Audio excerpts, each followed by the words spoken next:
2026 में आने वाले क्वेश्चन थे, सभी बोर्ड एग्जाम में आए हुए क्वेश्चन में हम पूरी गारंटी लेते हैं कि आपके 100 आउट ऑफ 95 प्लस नंबर कहीं नहीं गए हैं, किसी टॉपिक से आएंगे।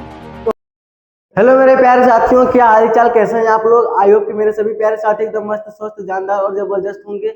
मैं शुभम स्वागत करता हूं आप सभी का आज के हमारे बहुत ज्यादा इंपॉर्टेंट लेक्चर में। और आज का हमारे जो लेक्चर बहुत ज्यादा इंपॉर्टेंट होगा आप लोगों के बोर्ड एग्जाम के लिए। तो सबसे पहले जान लीजिए कि आज के हम इस क्लास में करने के वाले हैं। आज के इस क्लास में हम टॉप जितने भी हमारे महत्वपूर्ण क्वेश्चंस हैं उन सभी क्वेश्चन को आज हम आपको बताने वाले हैं।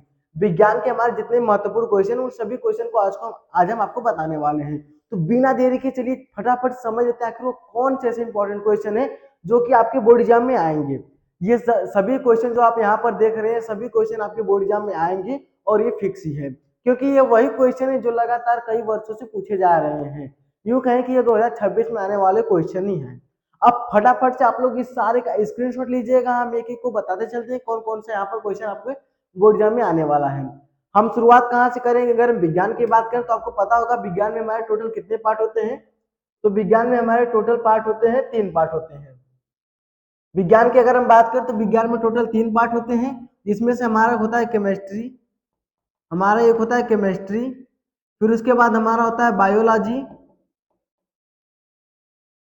और फिर एक हमारा होता है फिजिक्स। और इन सभी को मिलाकर हमारा क्या बना होता है, साइंस बना होता है। और क्लास 10th में ये हमारा साइंस है।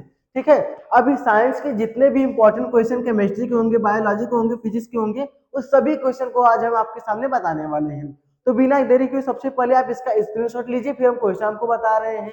यहाँ पर पहला क्वेश्चन है कि संयोजन तथा वियोजन अभिक्रिया। अब यहाँ पर बस हमने टॉपिक लिखा है, अब क्वेश्चन किस टाइप का है वो देखिए। ऐसे आएगा, संयोजन अभिक्रिया क्या होता है, उदाहरण दीजिए। वियोजन अभिक्रिया क्या होता है, उदाहरण दीजिए। या फिर इसका उदाहरण दे देगा, आपसे इसका एमसीक्यू में पूछ लेगा। तो बस हम यहाँ पर वो सारे टॉपिक्स को लिखे हैं जो कि आपके बोर्ड एग्जाम में जिससे क्वेश्चन बनने वाले हैं। फिर अगला क्वेश्चन है उष्मा क्षेपी तथा उष्मा शोषी अभिक्रिया बताइए। रासायनिक समीकरण को संतुलित करने की विधि बताइए। और रासायनिक समीकरण संतुलित कैसे किया जाता है, जब आप इसकी विधि लिखेंगे तो अब आपको पता चल जाएगा। फिर उसके बाद है संक्षारण क्या है तथा इनके 2 उदाहरण दीजिए। अब संक्षारण क्या है, संक्षारण क्या होता है और उसके उदाहरण दीजिए। लोहा में जंग लगना, उसको समझाइए। उस टाइप के संक्षारण से क्वेश्चन आएंगे। फिर बात करें रेडॉक्स अभिक्रिया की, तो उसमें अपचयन और उपचयन अभिक्रिया दोनों, यानी कि रेडॉक्स अभिक्रिया क्या होता है और अपचयन उपचयन दोनों उसमें आपको बताना होगा। तो यहां तक हमारा था जो कि केमिस्ट्री के फर्स्ट चैप्टर से हमारी इतने सारे क्वेश्चन जो कि हमने यहाँ पर बताए 1 2 3 4 5, टोटल 5 क्वेश्चन आएंगे फर्स्ट चैप्टर से। अब ये बहुत ही ज्यादा इंपॉर्टेंट है, जब देखिए पूरे चैप्टर का निचोड़ हम सिर्फ 5 क्वेश्चन में दे रहे हैं तो इसका मतलब समझिए बहुत ही ज्यादा इंपॉर्टेंट होगा। अब उसके बाद करें सेकंड चैप्टर की, तो उसमें हमारा अम्ल क्षार और लवण, सेकंड चैप्टर का नाम ही अम्ल क्षार लवण, तो जाहिर सी बात है इसी क्वेश्चन हमारा बनने वाला है। इसका परिभाषा और उदाहरण भी याद रखिएगा साथ में, क्योंकि कभी कभी उदाहरण दे के आपसे एमसीक्यू में भी पूछ लेगा। 20 नंबर का आपका एमसीक्यू भी होता है पूरे साइंस से। अब बात करें बेकिंग सोडा बनाने की विधि, तो बेकिंग सोडा का सूत्र, बेकिंग सोडा बनाने की विधि, बेकिंग सोडा का उपयोग और इसका बेकिंग सोडा का उपयोग कहाँ होता है, सब कुछ आपको टोटल पता होना चाहिए। उसी प्रकार धावन सोडा की भी सारी सब कुछ पता होना चाहिए धावन सोडा के बारे में। अब यहाँ पर भी लिखा भी है कि प्लास्टर ऑफ पेरिस का सूत्र, उपयोग तथा बनाने की विधि। प्लास्टर ऑफ पेरिस का सूत्र क्या होता है उसको दीजिए, जिप्सम का सूत्र क्या होता है उसको बताइए। फिर उसके बाद क्या है, उपयोग भी दीजिए और उसको बनाने की विधि लिखिए। फिर उसके बाद करें पीएच मान से आप क्या समझते हैं, तो पीएच मान क्या होता है उसको आपको बताना होगा। और फिर उसके बाद है कि धातु, अधातु तथा उपधातु की परिभाषा और उदाहरण। अब बात करें किसकी, धातु, अधातु, उपधातु चैप्टर की, तो उसमें भी हमारा क्या है, सबसे पहले धातु और अधातु और उपधातु की परिभाषा हमसे पूछेगा। फिर उसके बाद यहाँ पर विद्युत रासायनिक श्रेणी क्या होती है, विद्युत रासायनिक श्रेणी क्या होती है, सक्रियता श्रेणी क्या होती है, जो हमारी सक्रियता श्रेणी होती है ना, पोटेशियम कैल्शियम जो हमारा होता है सक्रियता श्रेणी, उसको पूरा सक्रियता श्रेणी आपको पता होना चाहिए। फिर उसके बाद बात करें हम, फिर उसके बाद देखिए यहाँ पर हमारा है अगला जो कि केमिस्ट्री का होगा, हमारा संतृप्त तथा असंतृप्त हाइड्रोकार्बन क्या होता है। फिर उसके बाद खनिज तथा अयस्क में अंतर बताइए। आईयूपीएसी नामकरण, और हाँ आईयूपीएसी नामकरण में दोनों आपको पता होना चाहिए कि अगर संरचना दी है, अगर क्या है हमें सबसे पहले संरचना दी है, अगर संरचना दी है तो हम कैसे उसका नामकरण करेंगे, और अगर हमने उसका नाम दिया है तो हम संरचना कैसे बनाएंगे, दोनों आपको पता होना चाहिए आईयूपीएससी नामकरण में। फिर उसके बाद बहुत ही ज्यादा हमारा जो पूछे जाने वाला क्वेश्चन है, साबुनीकरण अभिक्रिया को बताइए। साबुनीकरण अभिक्रिया बहुत ही ज्यादा इंपॉर्टेंट है। इसके साथ एक और अभिक्रिया आप लोग नोट कीजिएगा, साबुनीकरण अभिक्रिया। फिर उसके बाद एस्टलीकरण, यहाँ पर क्या लिखा है, एस्टलीकरण रहेगा, एस्टलीकरण, एस्टलीकरण अभिक्रिया ये लिखा है।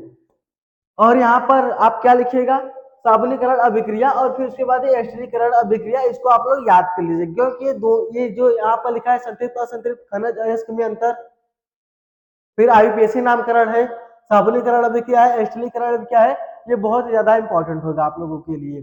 ठीक है, अब उसके बाद एक और हमारा यहाँ पर आता है, अब हम आगे चले तो देखिए यहाँ पर हमारे जितने भी बायोलॉजी के क्वेश्चन हैं, अब हमारे कौन से क्वेश्चन शुरू हो रहे हैं, अब हमारे बायोलॉजी के क्वेश्चन शुरू हो रहे हैं, इसको हम बायो कहते हैं।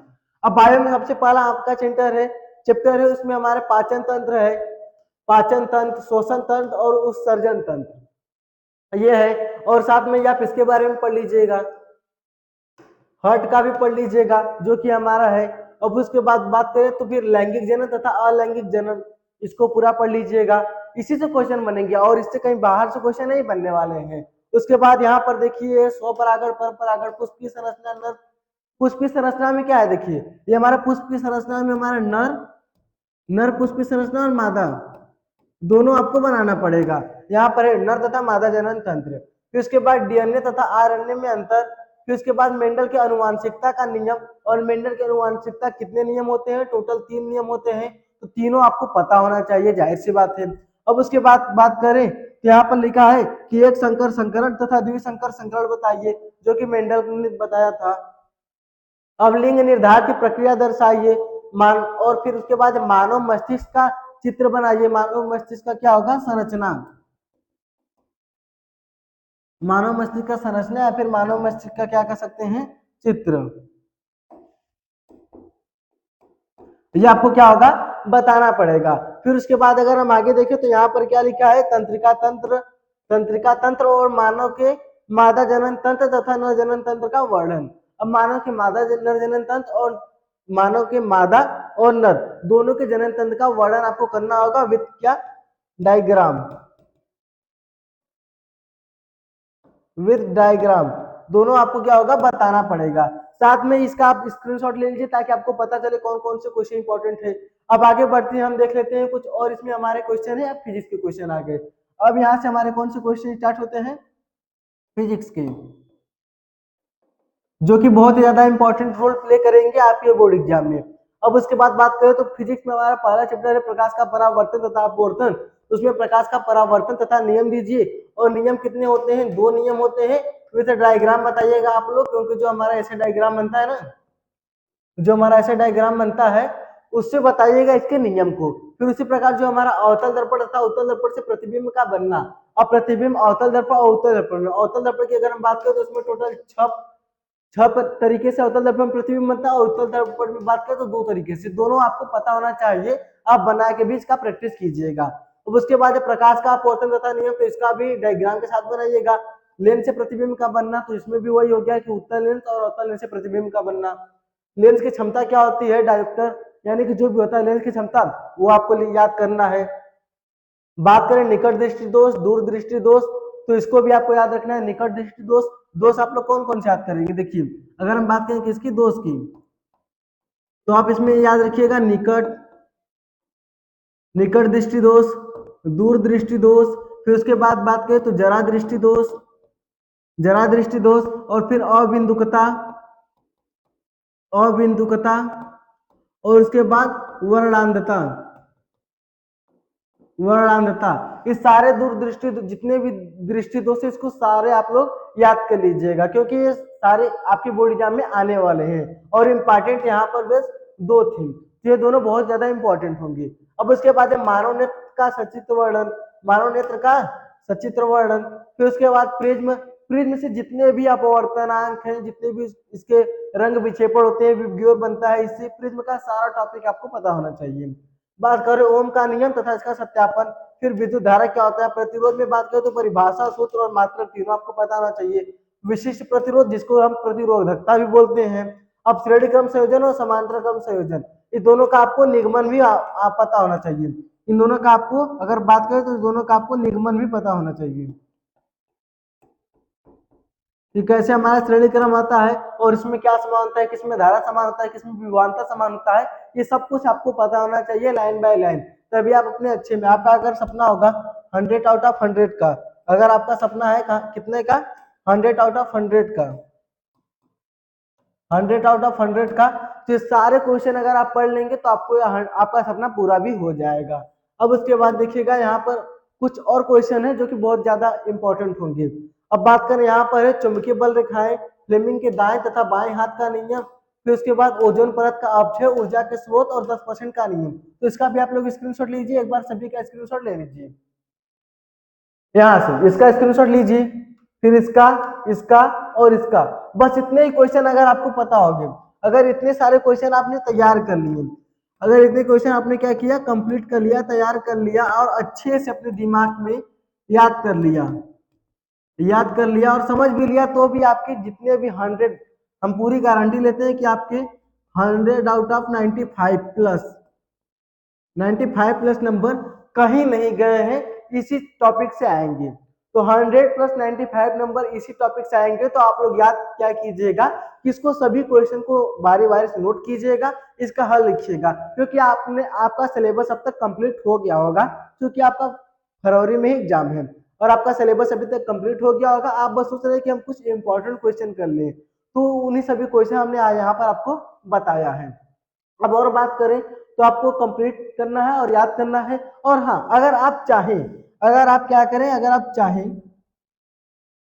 अगर आप चाहें, अगर आप चाहते हैं, क्या चाहते हैं आप कि इसका हमें सॉल्यूशन मिल जाए, अगर इसका हमें सॉल्यूशन भी मिल जाए तो हम आसानी से और कर सकते हैं। अगर आप चाहते हैं कि इसका आपको सॉल्यूशन भी मिल जाए तो आप क्या कीजिएगा, सिंपल सा कमेंट कीजिएगा,